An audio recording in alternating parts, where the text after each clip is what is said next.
भगवान ने यह संसार ईश्वर प्राप्ति के लिए दिया है। स्वामी सत्यरूपानंद। धर्म के प्रति हमारी जो भावना है वह महत्व की है। संसार में सब कुछ आने जाने वाला है, लेकिन ईश्वर ही सर्वदा हमारे साथ रहने वाले हैं। हम मर्यादा में रहें, सादगी से रहें, जगत के साथ व्यवहार करें, पर मन परमार्थ में रहे। मरते समय भी भगवान याद रहेंगे तो मरने में भी आपको आनंद आएगा। अपने आप में रहने का सबसे बड़ा सुख है। जब प्रलोभन आते हैं तो विवेक से हमारा मन हमारी सहायता करता है। इसलिए विवेक से विचार करना चाहिए कि क्या अच्छा है और क्या बुरा। हम सबके लिए प्रार्थना ही मुख्य बात है। ध्यान करो और भगवान के नाम का जप करो। हम सगुण साकार हैं, इसलिए निर्गुण निराकार की साधना नहीं कर पाते।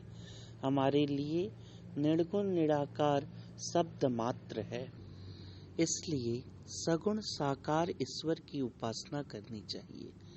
कल्पना करते करते सगुण साकार प्रत्यक्ष हो जाता है, तब आनंद ही आनंद है।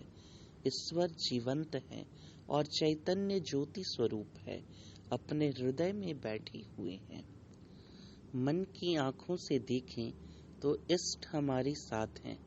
अपने इष्ट को मन की आंखों से देखने का प्रयत्न करें। अपने इष्ट का चिंतन करें। अपना देह बोध कम करें, क्योंकि हमें देह से ऊपर उठना है। हमारे हृदय में हमारे इष्ट बैठे हैं, ऐसी कल्पना करनी है। संसार को भूलना है, मैं को भी धीरे धीरे भूलना है। केवल हमारे इष्ट रह जाएंगे। त्याग का तात्पर्य है ईश्वर ही सत्य है, बाकी कुछ नहीं है, ऐसा सोचने को त्याग कहते हैं। अपने इष्ट की चंद्रमा की ज्योति के समान कल्पना करनी चाहिए। हम लोगों को बनिया बुद्धि नहीं रखनी चाहिए। हम लोगों को मनुष्य के प्रति सहानुभूति रखनी चाहिए। जितनी भगवान ने हमें शक्ति दी है, उतनी सहायता करनी चाहिए। हम मरने वाले ही हैं, तो भगवान का नाम स्मरण ही करें, नहीं तो बच के ही क्या लाभ है। यह शरीर ईश्वर प्राप्ति के लिए ही मिला है, लेकिन हम लोग उसकी ओर ध्यान नहीं देते। हम संसार में ही फंसे रहते हैं। संसार हमारा शत्रु नहीं है। यह संसार हमें भगवान ने ईश्वर प्राप्ति के लिए दिया है। हम अपना प्राप्त कर्तव्य कर्म अच्छी तरह से करके, भगवान की भक्ति करके ईश्वर को प्राप्त कर सकते हैं।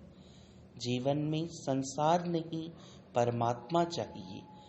कर्तव्य कर्म का पालन करते करते मरते समय ईश्वर की याद आई, संसार की याद नहीं आई, तब तुम्हारी मुक्ति का द्वार खुल जाएगा। यदि संसार की याद आई तो पुनरपि जन्मम पुनरपि मरणम। आध्यात्मिक साधना हमें मृत्यु के समय काम आएगी।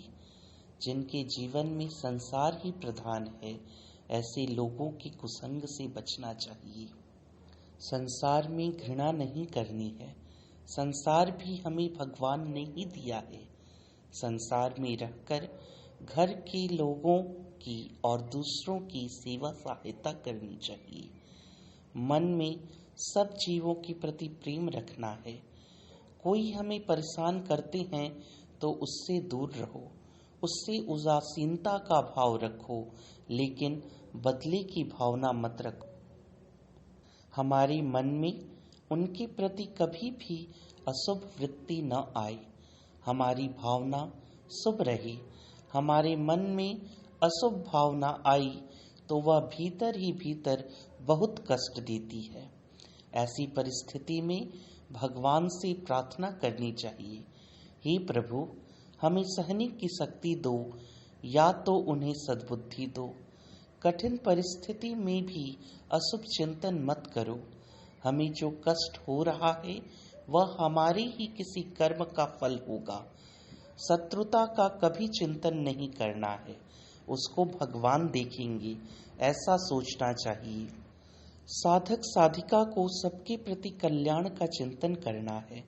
जैसे मंदिर पूजा करने की जगह है, वैसे ही संसार हमें भगवान लाभ करने के लिए मिला है, नहीं तो पता नहीं अपने को कितने जन्म लेने पड़ेंगे।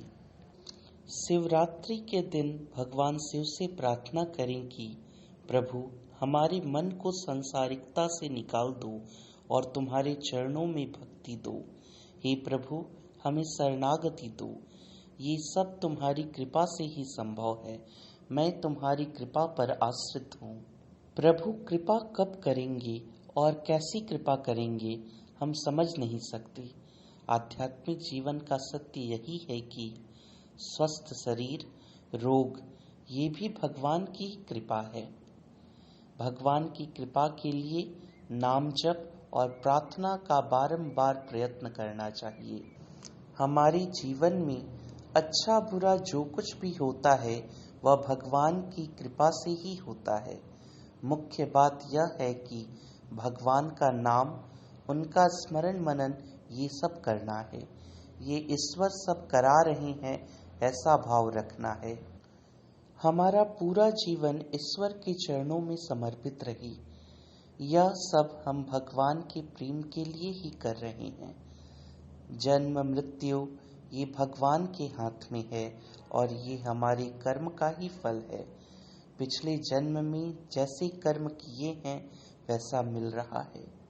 भगवान ने हमें यह दिया है, यह सबको स्वीकार करना चाहिए और अपने जीवन को उन्नत करना चाहिए।